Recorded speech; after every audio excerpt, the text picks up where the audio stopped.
Unfortunately, due to disjointed laws and basic incompetence on many levels, the U.S. has suffered a self-inflicted wound in the murder of our daughter by the hand of a person that should have never been on the streets of this country. Our family realized the complexity of immigration laws. However, we feel strongly that some legislation should be discussed, enacted, or changed to take these undocumented immigrant felons off our streets for good. And that was the father of Kathleen Steiny, who was killed in San Francisco at the hands of an illegal alien who was on the streets because the city of San Francisco had him in their jail and refused to contact ICE and would not cooperate with the federal government and let him stay in this country even though he was here illegally. Joining us now is Sheriff Paul Babeu. He is the sheriff of Pinal County, Arizona. He was in 2011 voted Sheriff of the Year. You can check him out at sheriffpaul.com. And Sheriff, let's start with that. The father clearly deeply upset, and he's got every right to be. And he says there need to be laws. In fact, there are laws already, aren't there, on the books that prohibit this kind of insanity? Well, there are laws, you're correct, but that only applies to U.S. citizens.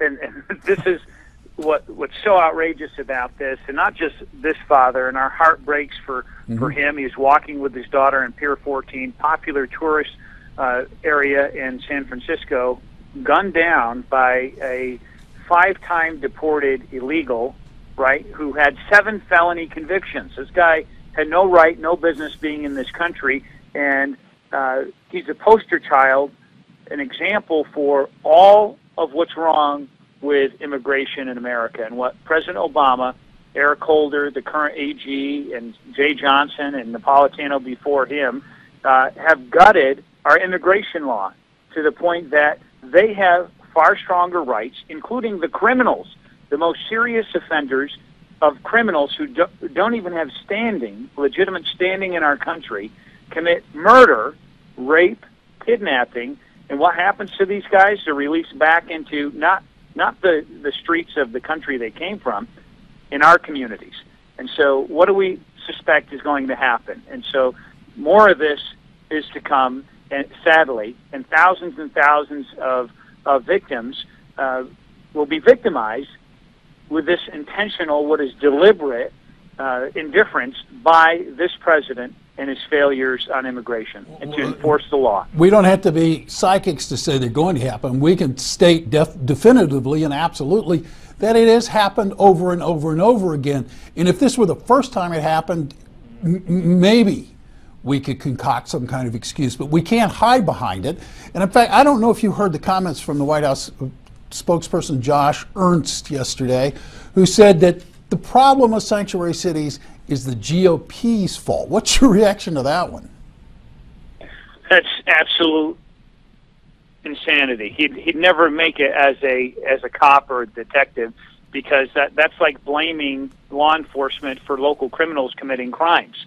And it's just insanity that how we could make this a political issue, saying it's because of the Republicans. That's insane. We as Republicans have stood up and say, enforce the laws. You and I as citizens have to obey the laws.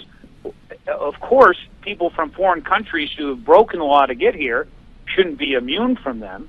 And this whole idea, 275 sanctuary cities, forget that. This is a sanctuary country.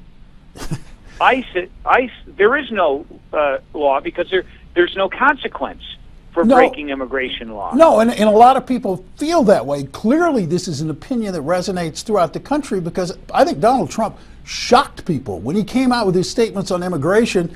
And I think a lot of the media thought, boy, everybody's going to run from him. And in fact, they've been drawn to him.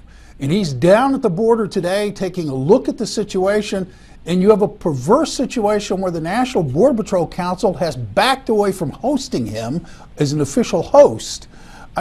Is the Donald pushing this issue, and do you expect he's going to be able to keep it alive despite things like the National Border Patrol Council backing away from hosting him and unions coming out against him?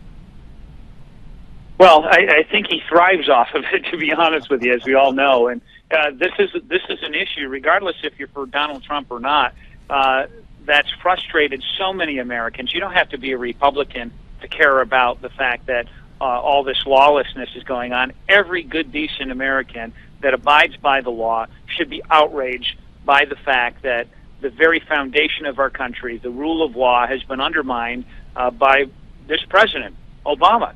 You know, and he said it, that he's assumed powers, expanded the role of the executive in our republic to powers that he once professed time and time again that he never had. He said he'd be a dictator or an emperor or something, that if he did this thing unilaterally, and sure enough he does it. And he's doing it. And now all of a sudden we're supposed to just take it. You know, one of the criticisms that didn't get reported about Trump that he made of McCain was he said McCain has done nothing for the border. In your opinion, Sheriff, is he right? Well, a lot of people. This isn't. You can't just punch John McCain. This is our entire federal government. This is a federal solution. I served not just as a sheriff. We have the largest drug bust in the history of our state right here in my county against the Sinaloa cartel, $3 billion. I'm a retired Army officer. I served in Iraq, but even more importantly, I served as a commanding officer in Yuma to help secure that portion of the border. We brought that border more secure, 97% reduction in illegal entries and drug smuggling. And the only way we're going to do this is all 9 sectors of the border and the Border Patrol in the 4 southwest border states must have uniform enforcement. This isn't just John McCain not being able as one of 100 senators from securing the border. Right. It's the entire Senate. It's the entire Sheriff, House. We're gonna have to, just President Obama. We have it's the to drop president it there, before. Sheriff. I totally agree with you, but we got to run. We're out of time. Up next, we'll have Ebola survivor Dr. Kent Brantley and his wife Amber on the show with us.